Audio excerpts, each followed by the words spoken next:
चाय में मिला जहर। उत्तर प्रदेश के एक शांत कस्बे में, जहाँ लोग एक दूसरे को परिवार की तरह मानते थे, जहाँ हर शाम मोहल्ले की चाय पर रिश्ते बनते, उसी कस्बे में रहता था वर्मा परिवार। घर में थे रिटायर्ड शिक्षक शिव नारायण वर्मा, उनकी पत्नी सावित्री, बेटा अंकुर और बहू पूजा।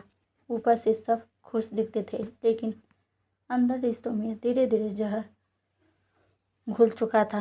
अंकुर नौकरी करता था, घर का खर्च पिता की पेंशन से चलता था। इसी बात को लेकर रोज झगड़े होते। शिव नारायण अक्सर कहते, मैंने पूरी जिंदगी मेहनत की और तुम सिर्फ पैसे उड़ाते हो। अंकुर अंदर ही अंदर नफरत से भरता जा रहा था।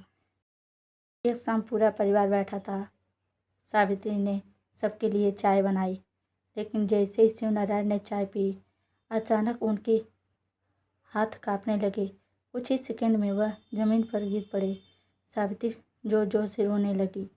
पूजा घबरा गई। अंकुर तुरंत अस्पताल लेकर भागा, लेकिन डॉक्टरों ने उन्हें मृत घोषित कर दिया। पुलिस ने केस दर्ज किया और पोस्टमार्टम रिपोर्ट में सामने आया, चाय में जहर मिला था। पूरा मोहल्ला हिल गया। आखिर घर में कौन अपने इंसान को मार सकता है? सबसे पहले शक गया बहू पूजा पर, क्योंकि उसी ने चाय पड़ोसी थे। मोहल्ले वाले बातें करने लगे। नई बहू को घर पसंद नहीं था, लेकिन पूजा रो रो कर कहती रही, मैंने कुछ नहीं किया।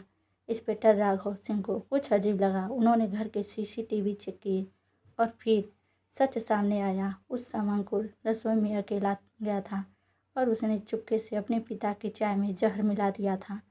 अंकुर पर लाखों का कर्ज था। उसे पता चला कि उसके पिता सारी प्रॉपर्टी एक ट्रस्ट के नाम करने वाले हैं। अगर ऐसा हो जाता, उसे कुछ नहीं मिलता। लालच में अंधा होकर उसने अपने ही पिता को मार दिया। पूरा घर बर्बाद हो गया। अंकुर गिरफ्तार हो गया। पूजा मायके चली गई और सावित्री अकेली रह गई। अब वह हर शाम चाय बनाती है, लेकिन खुद कभी नहीं पीती, क्योंकि मौत बाहर से नहीं आई थी और घर के अंदर बैठी थी। एक कप चाय और पूरा परिवार खत्म। सिर्फ लालच इंसान को उसका इंसानियत छीन लेता है। रिश्ते पैसों से बड़े होते हैं और कभी कभी सबसे खतरनाक दुश्मन अपना ही होता है।